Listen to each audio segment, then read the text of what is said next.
আকাশে নিজেদের সামরিক সক্ষমতা প্রদর্শন করতে গিয়েছিল ভারত। সেখানে তাদের তৈরি তেজস নামের এক যুদ্ধবিমান নিয়েই তাক লাগিয়ে দেওয়ার লক্ষ্যের অপেক্ষায় ছিল তারা। এমনকি ভেবেছিল যে তাদের দাবিকৃত মাল্টিরোল যুদ্ধবিমান কিনতে এবার বোধহয় হিড়িক পড়তে চলেছে। কিন্তু তাদের সে আশায়ও গুড়ে বালি, কারণ সেই স্বপ্নের মঞ্চেই ঘটে গেছে ভারতের জন্য সবচেয়ে অপ্রত্যাশিত ঘটনা। লাখ লাখ দর্শকের চোখের সামনে উঠতে গিয়েই বিধ্বস্ত হলো যুদ্ধবিমানটি। আর তাতে যেন আন্তর্জাতিক অঙ্গনের অনেকেরই প্রশ্ন, যাতে উঠতে গিয়ে এবার কি মান সম্মান হারালো মোদি সরকার? শুক্রবার দুবাই এয়ার শোর শেষ দিনে স্থানীয় সময় দুপুর 2:10 আল মাকতুম আন্তর্জাতিক বিমানবন্দরের আকাশে তেজস যুদ্ধবিমানটি তার নিয়মিত অ্যারোবেটিক ডেমনস্ট্রেশন শুরু করে। এটি ছিল নেগেটিভ জি টার্ন বা মাধ্যাকর্ষণের বিপরীতে উড্ডয়ন, যা দক্ষ ও অভিজ্ঞ পাইলট ছাড়া বেশ কঠিন।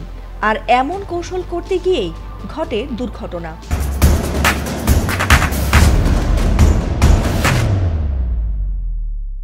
মাত্র কয়েক সেকেন্ডের মধ্যে নিয়ন্ত্রণ হারিয়ে বিমানটি নিচে দ্রুত নামতে থাকে, আর বিস্মিত দর্শকের চোখের সামনে মুহূর্তেই মাটিতে আছড়ে পড়ে ভারতের গর্বের যুদ্ধবিমানটি। আর তাতে সঙ্গে সঙ্গে আগুন ধরে যায়, ঘন কালো ধোঁয়ায় ঢেকে যায় চারপাশ। এমনকি দুর্ঘটনার পর উদ্ধারকর্মীরা দ্রুত ছুটে এলেও প্রাণে বাঁচানো যায়নি বিমানটির পাইলটকে। যদিও এটি তেজসের প্রথম দুর্ঘটনা নয়, মাত্র 2 বছরের মধ্যে দ্বিতীয়বারের মতো মারাত্মকভাবে ভেঙে পড়ল এই যুদ্ধবিমান। তবে কী কারণে শুক্রবার বিমানটি ভেঙে পড়েছে তা এখনও স্পষ্ট নয়। জানা গেছে, দুবাই এয়ার শো হল বিশ্বের সবচেয়ে বড় প্রতিরক্ষা ও বিমান প্রযুক্তির বাণিজ্যিক প্রদর্শনী। এবারের আয়োজনে ছিল 21টি দেশের প্যাভিলিয়ন, যেখানে শতাধিক কোম্পানি তাদের সেরা যুদ্ধবিমানগুলো নিয়েই হাজির হয়েছিল প্রদর্শনীতে। সেখানে ভারতও আশা করেছিল যে তাদের যুদ্ধবিমান তেজসকে তুলে ধরার এটি সোনালী সুযোগ।